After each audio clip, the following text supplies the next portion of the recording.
from KQED. I'm Erica Cruz Guevara, and welcome to The Bay, local news to keep you rooted. So I'm one of the many people who've picked up roller skating during the pandemic. I'm still very far from my dream of looking real cool and smooth while dancing on them. But Richard Humphrey, he's got 5 decades of quad skate skills under his belt. He was also part of the Golden Rollers, a trio of skaters who performed at Golden Gate Park every Sunday in the 80s.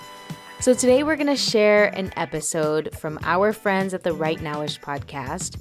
Host Pendarvis Harshaw sat down with this OG of the roller skating game here in the Bay Area, who's been bouncing, rocking, skating, and rolling long before it blew up on TikTok.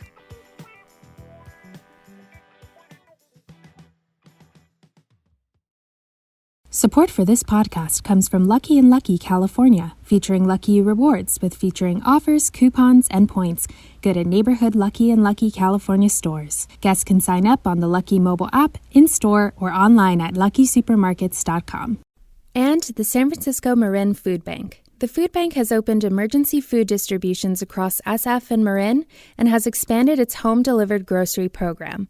Please sign up to volunteer or donate to ensure there is food for all.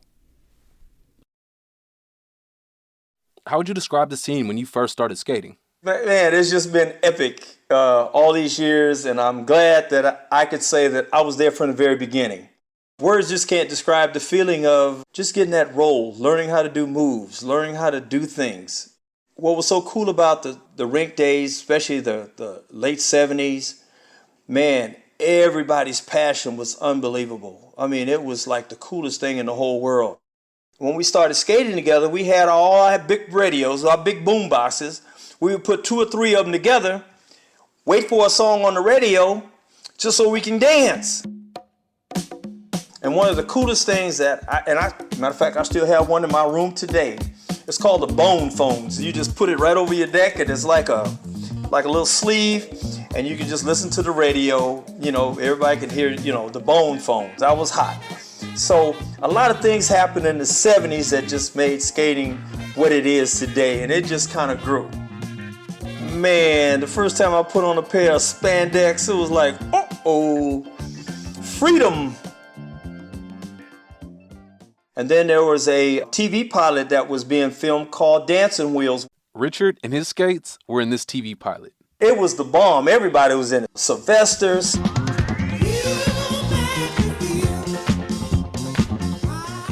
Stephanie Mills.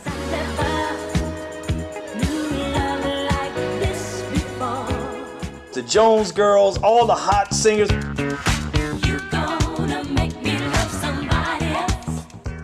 We have no idea why it folded under, but it did. Close to 5 decades of skating. Really, back to the start. Before TikTok skating videos and COVID, how did you get started skating? I skated as a kid. My family skated. Everybody was kind of into the roller derby scene. It's like a high, really. It's like, man, I just want to get that roll in. It's kind of like a hard feeling to explain to someone who doesn't do it. But once you start, it has its own thing, its own feeling. And we all just do it differently. Do it differently. So follow-up question is, as an African-American person, how would you say that Black folks skate differently? Hey, we got that bounce, we got that swag, we got that rhythm. For a lot of us, man, we grew up with music and popping our fingers and dancing and just having fun. The skates just kind of gave it a different dimension, that's all. If you look at the history of roller skating, we were excluded. This is roller skating, America's favorite fun sport, a wholesome year-round recreation. One of our truly great all-American participant sports. When we finally were included, they gave us one night of skating, which has pretty much been happening for the last 40, 50 years almost, even to this day. A lot of rinks throughout the country have one night. They don't use the word black night because they got a lot of words that they different use, R&B night or rhythm night or whatever. We got names associated with the night that we're going to be there. All the other nights is just a regular night. And even to this day, we still have issues when it comes to skating and being black at rinks, because when we go into a rink, we're searched. You know, they're looking at our bags, they're looking at our clothes, they can't wear hats. Such a turnoff to go to a rink and say, okay, I need you to stand up against the wall, you know, pat you down like everybody's a criminal. Ooh, I hate that. And then when we do come, cop cars outside, lined up, metal detectors when you walk in the door, all of that. It still happened to this day. But what we did find out, we don't really need a rink. If we got a smooth surface or a space, we got Bluetooth now. We don't have to have a DJ. We don't have to have live DJs anymore. That's what we do on Sundays. Regardless of whether they give us a night or not, we'll make it happen. I was checking out your roller dance website, and there's this one photo. It's black and white. It stood out to me because it's you and two other gentlemen, and it looks like you're doing something that's Temptation-esque, you know, in a diagonal formation, striking a pose, almost down to the splits. Y'all were really low to the ground with your arms stretched out and all of that. It had to be a performance. What was going on in this photo? In that photo, we were called the Golden Rollers. This just could be the best synchronized skating team in America. The Golden Rollers. They perform for free every Sunday in Golden Gate Park. Their silky moves and feats of daring do have people bringing their families out to the park just to watch them. Back in 1979, the early part of 79, we didn't have the wheels that absorb the shock that we do now. So 1979 became epic because the polyurethane wheel came out. And once that soft wheel came out, roller skating outdoors exploded. We all were into like the splits, because the splits was like, back then was like the hottest move on roller skates. If you could do the splits, you bad. For me, it was perfect because in high school, college, I was a hurdler, you know, so I ran hurdles. That was my thing.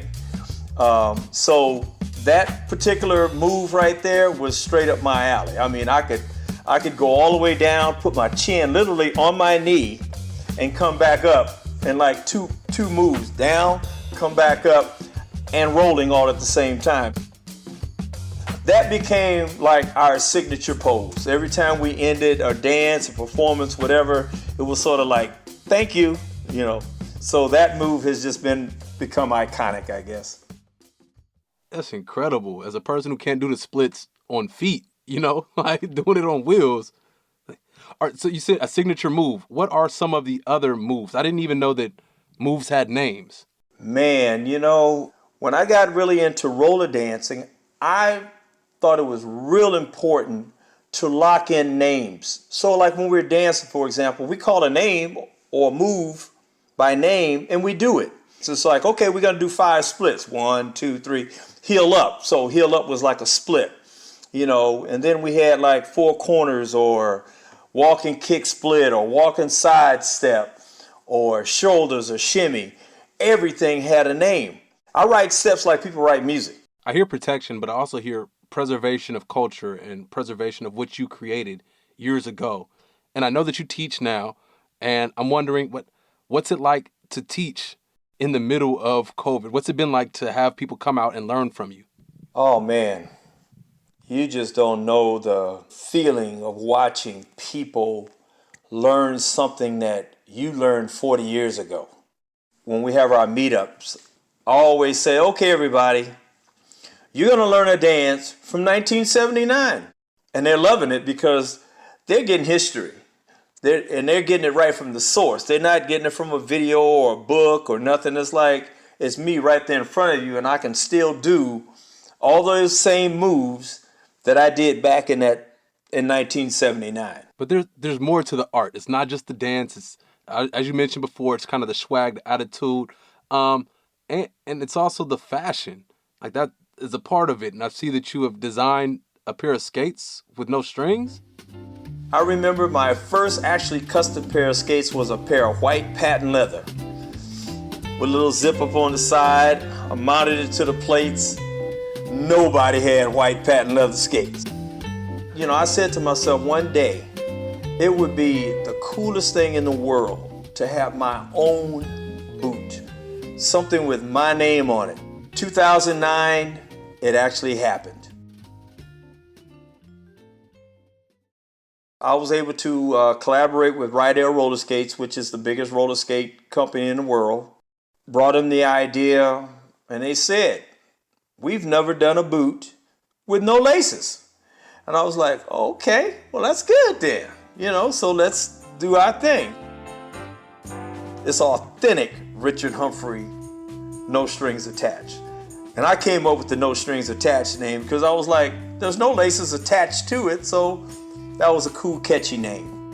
Roller skating is not like basketball where Curry and all these guys got all these big endorsements and all that kind of stuff. And we don't have that in roller skating. It is rare, absolutely rare, for a huge skate company like Rydell or Sure Grip or any other skate company to actually endorse a person and yet alone put their name on a boot. Beautiful. Hats off to the commitment. Okay, I got one for you. So the movie ATL popularized skating for my generation, or at least repopularized it in my circle. There was also a Faith Evans song, I Never Knew There Was a Love Like This Before, and that used to play at the roller skate rinks. I remember that. And so I'm getting to the point of just asking you, what's on your roller skating playlist? Of course, back in the 70s, there was a lot of James Brown and, but what hit home, believe it or not, one of the most popular songs ever was Bounce, Rock, Roll, Skate.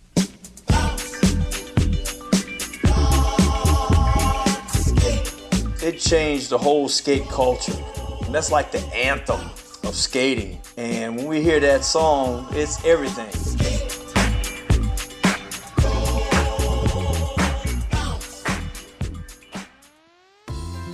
Richard Humphrey, thank you. Not only did you take time to speak with me about preserving culture and being fly on wheels, you let me into your house. You showed me your skate collection, your prized 1964 truck, which I might say is another set of some cold-ass wheels. So thank you. For my people out there looking for more info on Richard and all that he has going on, follow him on Instagram at Richard Humphrey. That's where you'll find plenty of videos and a link to his website, rollerdance.com. Marisol Medina Cadena is the producer of this show. Jessica Platchik is the editor. Our engineer is Teal Muller. If you enjoyed this episode or any of our work, tell a friend, tell a neighbor, tell a coworker, tell somebody. Rate the podcast, subscribe, download, and make sure you tune in next week. We're going to keep the good times rolling. Have a good one. Peace. Right Nowish is a KQED production.